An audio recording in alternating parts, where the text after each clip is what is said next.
হায়াতুন নবী নবী মুহাম্মদ রাসূলুল্লাহ সাল্লাল্লাহু তাআলা আলাইহি ওয়াসাল্লাম এভাবে ইরশাদ করেন, কোনো মহিলার সাথে বিবাহ সম্পর্ক করার আগে 4টি জিনিস দেখে নাও। মানে যে দর্শকবৃন্দ, এই 4টি জিনিস আপনিও খেয়াল করেন। আমার নবী বলতে 4টি জিনিস দেখে নাও, হাদিসের সারমর্ম। 4টি জিনিস কি? নাম্বার 1, ওই মেয়ের ধন সম্পদ, পরিবারের যা যা আছে, অর্থাৎ ওই মেয়ের পক্ষের তার মেয়ের সম্পদ, ওই মেয়ের বংশ এবং জাত। অনেকে বলে না ব্যবহার বংশের পরিচয়, তার খানদান দেখো।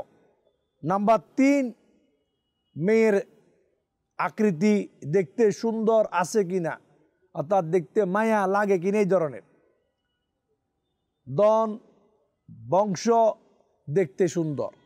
নাম্বার 4, দিনদারি। এই 4টি জিনিস কোনো মহিলাকে যখন আপনি শাদী করবেন দেখার জন্য বলা হচ্ছে। সাথে সাথে হায়াতুন নবী, জিন্দা নবী, নবী মুহাম্মদ রাসূলুল্লাহ সাল্লাল্লাহু তাআলা আলাইহি ওয়াসাল্লাম আরো বলেন, আরো কি বলেন?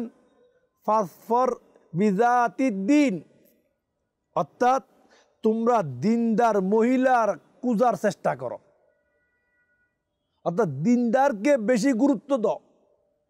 দিনদার বলতে নেককার, দিনদার বলতে নামাজি, দিনদার বলতে পদ্মানসী, দিনদার বলতে আল্লাহওয়ালা, দিনদার বলতে কোরআন পাঠকারী, দিনদার বলতে বেহায়াপনাকারী নয়, দিনদার বলতে বেহায়াপনা থেকে বাঁচে, দিনদার বলতে এক কথায় আল্লাহ এবং তার রাসূল সাল্লাল্লাহু তাআলা আলাইহি ওয়াসাল্লামের শরীয়তের উপর জীবন অতিবাহিত করে, গুনাহ থেকে নিজেকে বাঁচায়, আল্লাহ এবং তার রাসূলের উপর সদা সর্বদা সন্তুষ্ট রাখার কাজে ব্যস্ত থাকে।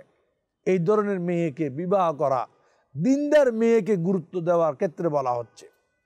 তো মাদানী চ্যানেলের দর্শকবৃন্দ, আজকে তো আমরা যখন কোনো মেয়ে দেখতে যাই বা দেখার সুযোগ হয়, তখন মেয়ের ফেসটা দেখে, আর মেয়ের বাপের পয়সা আছে কিনা এটাও দেখে, আর সাথে সাথে মেয়ে কোন খানদানের, চৌধুরী খানদান, চৌধুরী বংশের, তালুকদার বংশের, বড় বড় এগুলো দেখা হয়। কিন্তু সবচাইতে যে জরুরি জিনিস আমার নবী বলেছে দিনদারি দেখার জন্য, ওইটা দেখা হয় না।